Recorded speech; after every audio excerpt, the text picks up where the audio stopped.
Ko lang itong binili ko sa ano guys, sa Shopee. Wala na akong ano eh. Ang lagay sa kilikili.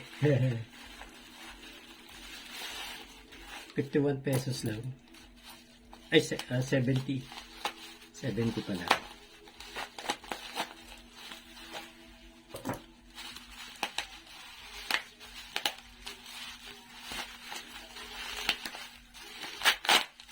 Maliit lang yata ito.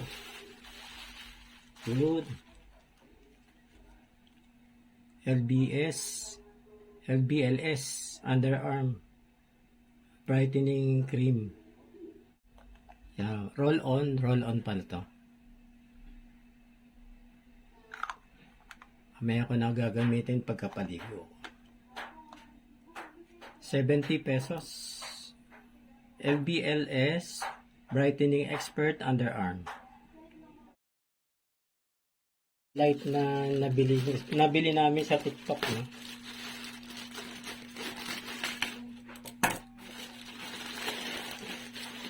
Medyo ano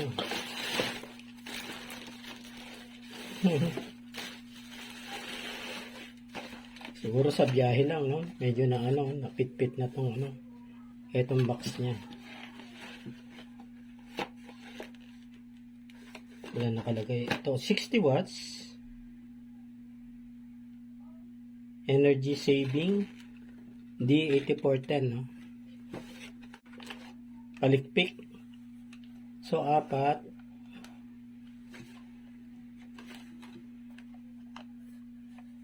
Yan, nabubuka, no? Yan parang butterfly.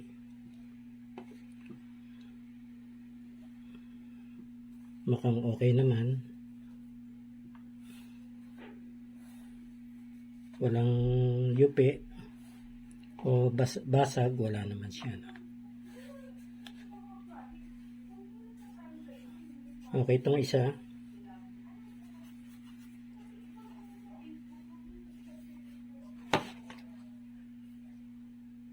Mukhang brand new naman, ano? Ilagay ko muna sa gagawin ko lang spare to, no? Kasi marami na pupunding ano, no? Light. Gusto ko sana yung ano, yung parang style bombilya eh, pero yung mura kasi yung ganito, no? Yan, SX 60 watts D8410, no? Economic daw siya. Sa transport lang to siguro. Kaya nagka-ano yung box niya, no? Pero hindi naman siguro apektado itong ano, itong ilaw.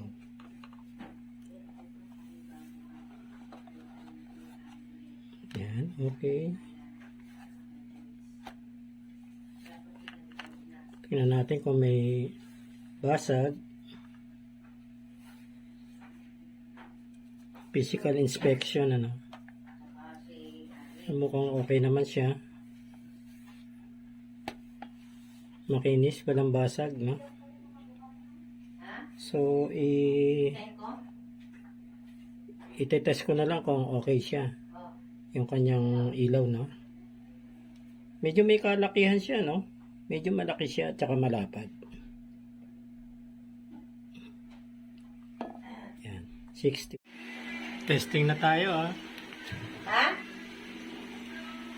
Yan na guys, oh. Oh, maliwanag, oh. Liwanag siya, guys. Okay. 60 watts.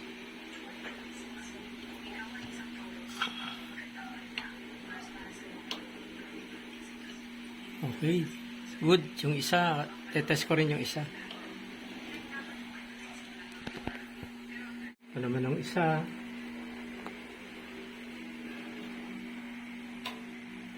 Okay, maliwanag din guys, oh.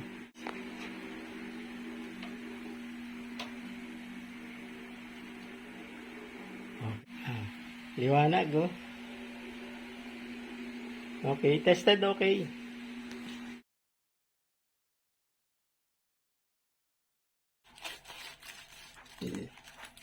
Ito, bumili ako ng ng marking pen para sa tindahan kasi na 3 piraso. 33 pesos, no? 3 piraso na to. Tapos titingnan ko dito ko na lang din susulat, no? Ayan, no? Mahaba yung niya, no? Yung kanyang tip, mahaba. Okay.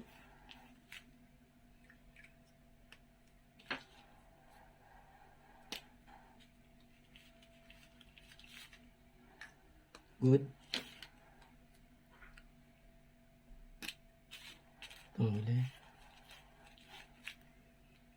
Okay guys, sumusulat. Yan yung isa para sa akin, yung isa sa tindahan, yung isa naman spare, no? Okay. Paglagay-lagay ng mga presyo ng paninda, no? Yan, yung akin naman, siyempre, pang marker ng pag may mga lang naman to, no? All-purpose glue. Naubos na kasi yung yung aking mga pandikit.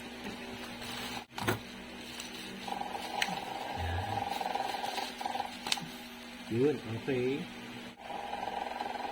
Okay, 51 pesos. Gusto kong ganito, pandikit, no? Para sa mga project. Kasi kontrolado niya yung nozzle niya, yung parang maliit lang yung butas. Dineliver kanina galing Shopee. Double-sided tape. Nawala na kasi ako ng double-sided tape, no? Naubos na. So, ito bumili ako. Nakalagay lang M, no? M tape.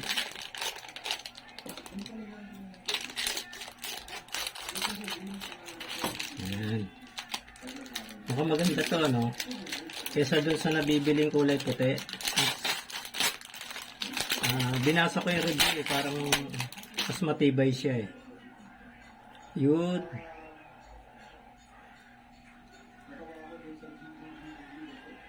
Yan, ito dumidikit to. Tapos itong plastic na plastic na pang-ibabaw, natatanggal din yan, once na idikit itong ilalim. Medyo madikit nga, So lang to, stock ko lang to para kung sakaling mga ilangan ako ng pandikit sa wall. Ito na yun. 42 pesos. 42 pesos siya.